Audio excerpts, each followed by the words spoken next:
नमस्कार, स्वागत है आप सभी का डीडी न्यूज के इस खास बुलेटिन एक्सप्रेस 100 में, जहां हम आपके लिए लेकर आते हैं राजनीति, मनोरंजन, देश, दुनिया, खेल और व्यापार जगत की सभी बड़ी खबरों को एक्सप्रेस यानी फटाफट अंदाज में। मैं हूं आंचल गुलाटी गुम्बर, तो आइए देखते हैं खबरों को तेज रफ्तार के साथ। असम में बाढ़ की स्थिति में थोड़ा सुधार हुआ। प्रभावित लोगों की संख्या करीब 14 लाख हो गई, जबकि मरने वालों की संख्या 180। असम राज्य आपदा प्रबंधन प्राधिकरण के अनुसार 21 जिलों में बाढ़ से अब भी लगभग 14 लाख लोग प्रभावित। असम के 18 जिलों में 376 राहत शिविर और वितरण केंद्र चलाए जा रहे हैं, जहां लोगों ने शरण ली। राज्य प्रशासन राहत सामग्री बांट रहा है। बाढ़ के पानी से तटबंध, सड़कें, पुल, अन्य बुनियादी ढांचे को नुकसान पहुंचा। साथ ही 9 जिलों में आई बाढ़ से घरेलू जानवर प्रभावित हुए। मुंबई के क्षेत्रीय मौसम विज्ञान केंद्र ने अगले 4 दिनों में कोंकण, मध्य महाराष्ट्र और मराठवाड़ा में तेज बारिश की भविष्यवाणी की है। मराठवाड़ा के कुछ जिलों में 30 से 40 किलोमीटर प्रति घंटे की रफ्तार से हवा चलने के साथ मध्यम वर्षा होने की संभावना। मछुआरों को समुद्र में न जाने की सलाह। कोंकण में सुबह से ही भारी बारिश जारी है। कोल्हापुर में कम से कम 2 नदियां खतरे के निशान के आसपास बह रही हैं। स्थानीय प्रशासन की सहायता के लिए एनडीआरएफ की टीम को मुंबई, नागपुर, चिपलून और महाड जिले में तैनात किया गया। मौसम विभाग ने देश के मध्यवर्ती और पश्चिमी तटवर्ती क्षेत्रों में अगले 5 दिन तक तेज वर्षा की चेतावनी। मध्य प्रदेश, विदर्भ, छत्तीसगढ़, महाराष्ट्र के कोंकण क्षेत्र, गोवा, तटवर्ती कर्नाटक और केरल में अत्यधिक तेज वर्षा का अनुमान।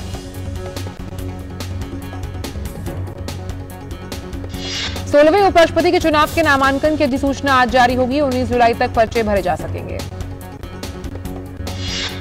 उपराष्ट्रपति का चुनाव 6 अगस्त को होगा। उपराष्ट्रपति का चुनाव संसद के दोनों सदनों के सदस्यों का निर्वाचक मंडल तय करता है।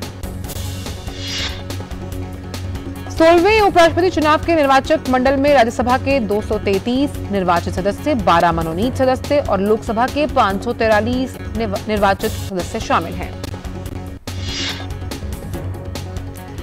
निर्वाचक मंडल में संसद के दोनों सदनों के कुल 788 सदस्य शामिल। उपराष्ट्रपति एम वेंकैया नायडू का कार्यकाल 10 अगस्त को समाप्त होगा। राष्ट्रपति पद की एनडीए उम्मीदवार द्रौपदी मुर्मू अपनी उम्मीदवारी के लिए समर्थन जुटाने के लिए आज बिहार का दौरा करेंगी। वे एनडीए के सभी जो घटक दल हैं उनके नेताओं से मिलेंगे और चर्चा करेंगी। बिहार के मंत्री और राष्ट्रपति चुनाव के प्रदेश के प्रभारी जीवेश मिश्रा ने कहा कि विपक्ष के कई महिला सदस्य भी आदिवासी महिला उम्मीदवार का समर्थन दिल से कर रही हैं। जीवेश मिश्रा ने विपक्ष के नेता तेजस्वी यादव और वामपंथी दल के सभी घटक दलों से भी एनडीए प्रत्याशी को समर्थन देने की अपील की। द्रौपदी मुर्मू अपनी उम्मीदवारी के लिए समर्थन जुटाने के लिए आज अगरतला का भी दौरा करेंगी। प्रधानमंत्री नरेंद्र मोदी इस महीने की 7 तारीख को वाराणसी जाएंगे। वे वाराणसी में 1800 करोड़ रुपए से अधिक की परियोजनाओं का उद्घाटन करेंगे और आधारशिला रखेंगे। प्रधानमंत्री अंतर्राष्ट्रीय सहयोग और सम्मेलन केंद्र रुद्राक्ष जाएंगे, जहां वो राष्ट्रीय शिक्षा नीति के कार्यान्वयन पर अखिल भारतीय शिक्षा समागम का उद्घाटन करेंगे। पीएम मोदी वाराणसी के एलटी कॉलेज में अक्षय पात्र दोपहर भोजन रसोई घर का भी उद्घाटन करेंगे। इसमें लगभग 1 लाख विद्यार्थियों के लिए दोपहर भोजन तैयार करने की क्षमता है। पिछले 8 वर्ष में प्रधानमंत्री ने वाराणसी के बुनियादी ढांचा विकास पर विशेष ध्यान दिया है। इससे शहर का परिदृश्य बदला है और लोगों का जीवन आसान हुआ। प्रधानमंत्री नरेंद्र मोदी ने कल डिजिटल इंडिया के कार्यक्रम की वर्षगांठ पर कई नई डिजिटल पहलों की शुरुआत की। पीएम मोदी ने डिजिटल इंडिया वीक 2022 का उद्घाटन किया। डिजिटल इंडिया वीक 2022 की थीम न्यू इंडिया के टेक को बढ़ावा देना है। पीएम मोदी ने इस मौके पर digital India Bhashini, digital India genesis और इंडिया स्टेक ग्लोबल का शुभारंभ किया। प्रधानमंत्री नरेंद्र मोदी ने माई स्कीम और मेरी पहचान का भी लोकार्पण किया। उन्होंने चिप्स टू स्टार्टअप कार्यक्रम के तहत 30 संस्थानों के पहले समूह की भी घोषणा की। पीएम ने कहा कि टेक्नोलॉजी का सही इस्तेमाल पूरी मानवता के लिए कितना क्रांतिकारी है। इसका उदाहरण भारत ने डिजिटल इंडिया अभियान के तौर पर पूरे विश्व के सामने रखा।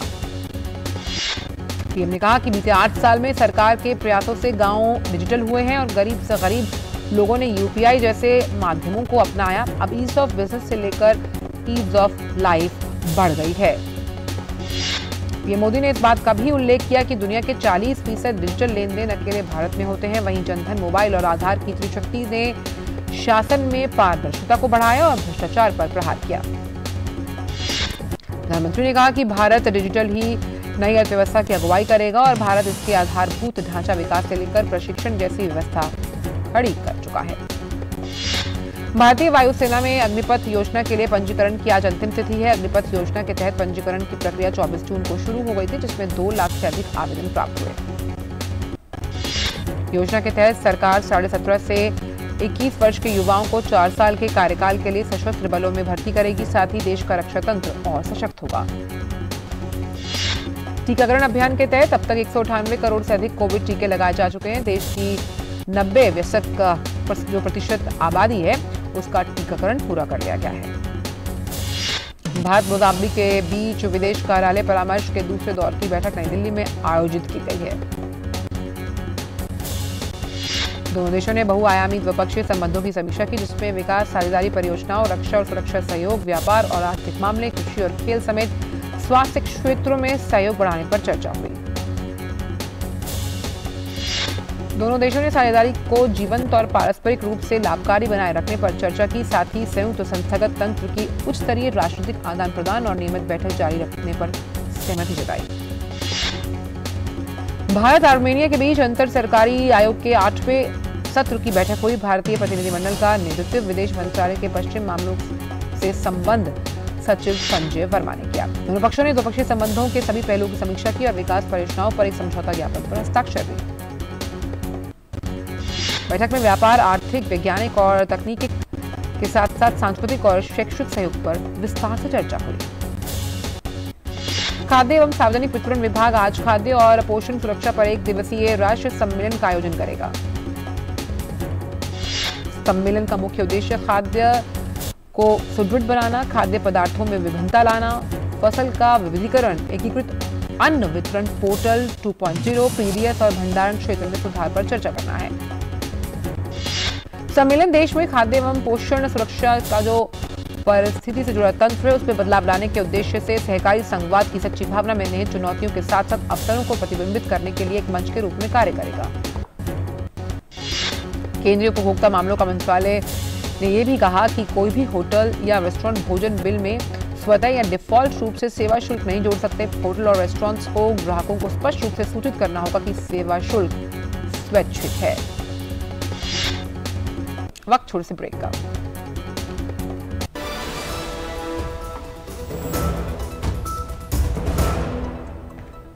Power Grid, a Maharatna PSU of Government of India, largest transmission utility of country, embarked on one such remarkable journey to establish one nation, one grid, one frequency, culminating into one electricity market. Power Grid, transmitting power, transforming lives.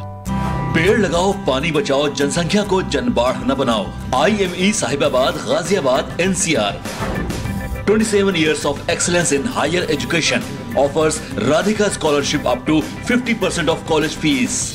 अच्छा बाबा नमस्ते। देखिए जानते तो सभी हैं कि ज्यादा तेल, चीनी या नमक खाना नुकसानदायक होता है। हमें तो लगता है कि ज्यादा से ज्यादा थोड़े मोटे ही हो जाएंगे, बस चलेगा। पर अगर तेल, नमक या चीनी पे कंट्रोल नहीं किया ना तो high blood pressure, heart attack, stroke, sugar की बीमारी, आंखों की खराबी, किडनी फेल, कुछ भी हो सकता है।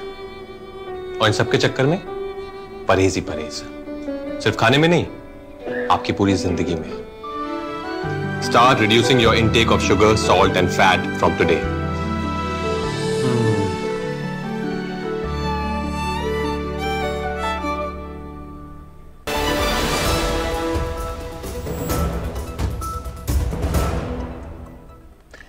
ब्रेक के बाद सभी का स्वागत। रुक करते हैं अन्य खबरों का एक्सप्रेस अंदाज में। आरबीआई ने कहा कि उसने नियामकीय अनुपालन में कोताही बरतने पर कोटक महिंद्रा बैंक और इंडसइंड बैंक पर लगभग 1-1 करोड़ रुपए का जुर्माना लगाया। आरबीआई ने नवजीवन सहकारी बैंक लिमिटेड पर कुछ मानदंडों का पालन न करने पर 2 लाख रुपए का जुर्माना लगाया। 31 मार्च 2020 को बैंक की वित्तीय स्थिति के निरीक्षण के दौरान आरबीआई ने पाया कि महाराष्ट्र के उल्लासनगर स्थित बैंक ने असुरक्षित अग्रिम की सीमा का उल्लंघन करते हुए ऋण स्वीकृत किए थे। इसके लिए बैंक को कारण बताओ नोटिस जारी किया गया। केंद्र सरकार ने सोमवार को वायरलेस जैमर और बूस्टर रिपीटर्स के उचित उपयोग पर निर्देश देने के साथ साथ ई कॉमर्स प्लेटफॉर्म्स को वायरलेस जैमर की अवैध बिक्री के लिए चेतावनी दी है। वित्त मंत्रालय ने कहा कि सरकार हर 15 दिनों में पेट्रोल, डीजल और एटीएफ पर लगाए गए एक्सपोर्ट ड्यूटी की समीक्षा करेगी। वित्त मंत्रालय में राजस्व सचिव तरुण बजाज ने कहा कि अगर अंतर्राष्ट्रीय बाजार में कच्चे तेल की कीमतों में $40 प्रति बैरल की कमी आती है तो सरकार अपने फैसले को वापस लेने पर विचार कर सकती है। राजस्व सचिव ने यह भी कहा कि सरकार की विलासिता वाले उत्पादों पर 28% की जीएसटी दर को ही कायम रखने की मंशा है। हालांकि वह कर की 3 अन्य श्रेणियों को 2 श्रेणियों में बदलने पर चर्चा करने के लिए तैयार है। मजबूत वैश्विक रुख के बीच सोमवार को दिल्ली सराफा बाजार में सोने के भाव की अगर बात की तो वो 241 रुपए की बढ़त के साथ 52,000 रुपए प्रति 10 किलोग्राम तक पहुंच गया। चांदी की कीमत भी 254 रुपए के लाभ के साथ 58,000 रुपए प्रति किलोग्राम पर पहुंच गई। एचडीएफसी बैंक और एचडीएफसी के विलय प्रस्ताव को बीएसई और निफ्टी की मंजूरी मिल गई है।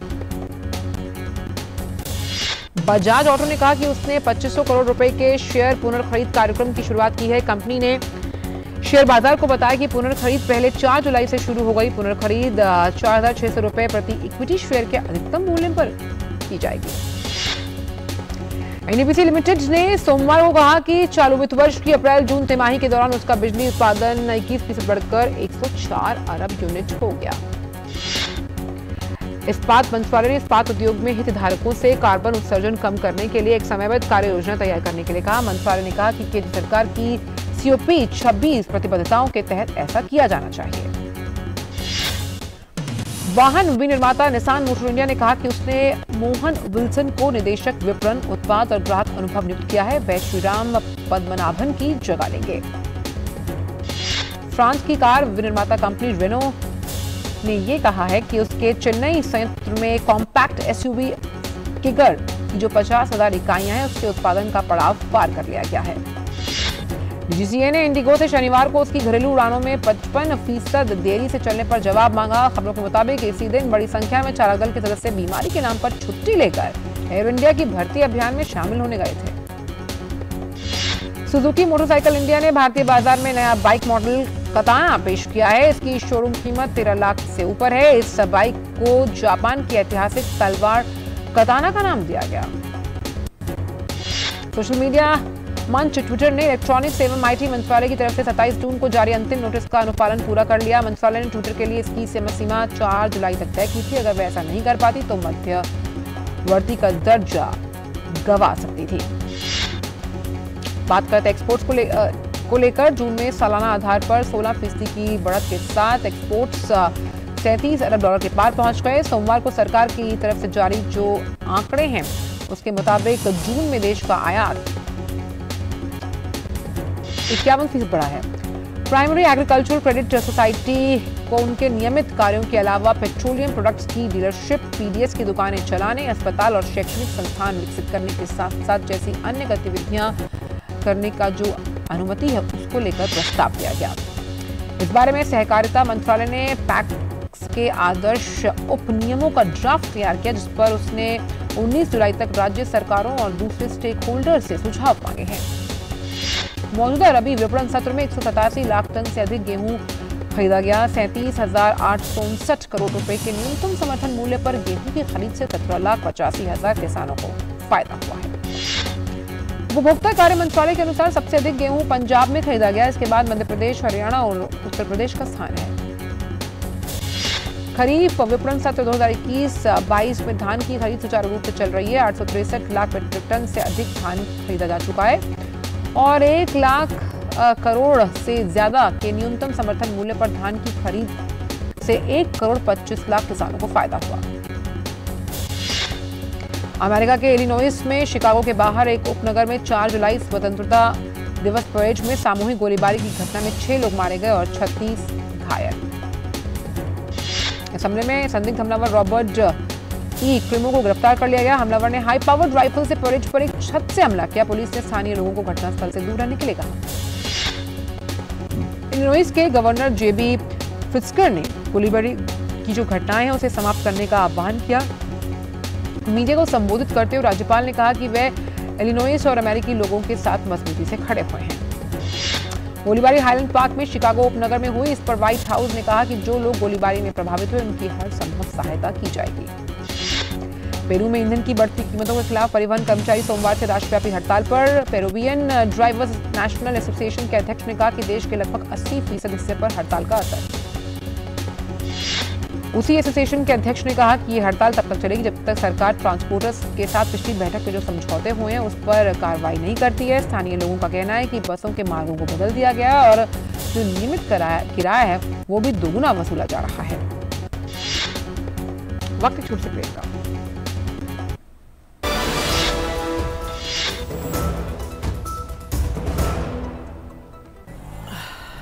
चल भाई, झुमके बदली कराने हैं।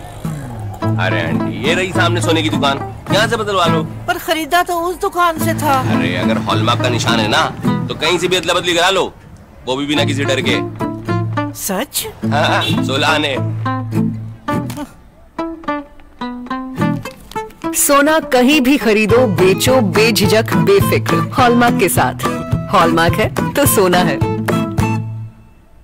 पेड़ लगाओ, पानी बचाओ, जनसंख्या को जनबाढ़ न बनाओ। IME Sahibabad, Ghaziabad, NCR।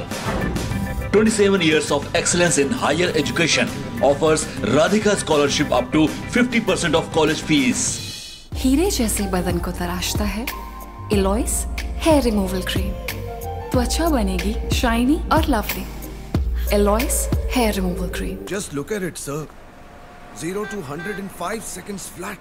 Really? आपकी है? तुम्हें भी अपने बुढ़ापे में कॉम्प्रोमाइज नहीं करना है तो अभी से नेशनल पेंशन सिस्टम में इन्वेस्ट करो। नेशनल पेंशन सिस्टम ये 60 की उम्र तक पैसे बचाता और बढ़ाता है और फिर उन्हीं पैसों को हर महीने सैलरी की तरह आप तक पहुंचाया जाता है। 1800110708 और website www.pfrda.org.in। National pension system में इन्वेस्ट करने से टैक्स भी बचता है sir. National pension system.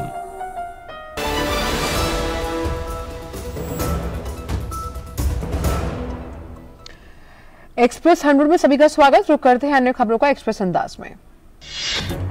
Finland और स्वीडन नाटो सदस्य बनने से बस अब कुछ कदम ही दूर है। दोनों देश आज नाटो में शामिल होने वाले एक प्रोटोकॉल पर हस्ताक्षर करेंगे। फिनलैंड और स्वीडन के विदेश मंत्री जिस प्रोटोकॉल पर हस्ताक्षर करेंगे वो सभी नाटो देशों के पास जाएगा। चिली की संवैधानिक सभा ने सोमवार को राष्ट्रपति गैब्रियल बोरिक को प्रस्तावित नए संविधान का अंतिम मसौदा सौंपा, जिसमें देश के मैग्ना कार्टा को बदलने के लिए 1 साल की लंबी प्रक्रिया को अंतिम रूप दिया गया। यूक्रेन के प्रधानमंत्री डेनिस शिमगिल ने कहा कि रूस के साथ अपने संघर्ष के मद्देनजर देश को 3 चरणों की रिकवरी योजना के लिए $750 अरब की जरूरत है। उन्होंने कहा कि रिकवरी का मुख्य स्रोत रूस और रूसी कुलीन वर्गों की जब्त की गई संपत्ति होनी चाहिए। यूक्रेनी प्रधानमंत्री ने दुनिया से यूक्रेन में हुई तबाही के लिए रूस को जवाबदेह ठहराने के लिए कहा। इस बीच यूक्रेन के राष्ट्रपति व्लादिमीर ज़ेलेंस्की ने अपनी स्वतंत्र स्थिति की रक्षा करने के लिए सोमवार को देश के सशस्त्र बलों की सराहना की। ज़ेलेंस्की ने यह भी कहा कि यूक्रेन की स्वतंत्रता ही हमारे लिए सब कुछ है और इसको बचाने के लिए सेना अडिग रही। अपने वीडियो संबोधन के दौरान ज़ेलेंस्की ने कहा कि रूस के कब्जे वाले कस्बों को यूक्रेनी सेना फिर से अपने कब्जे में ले चुकी है।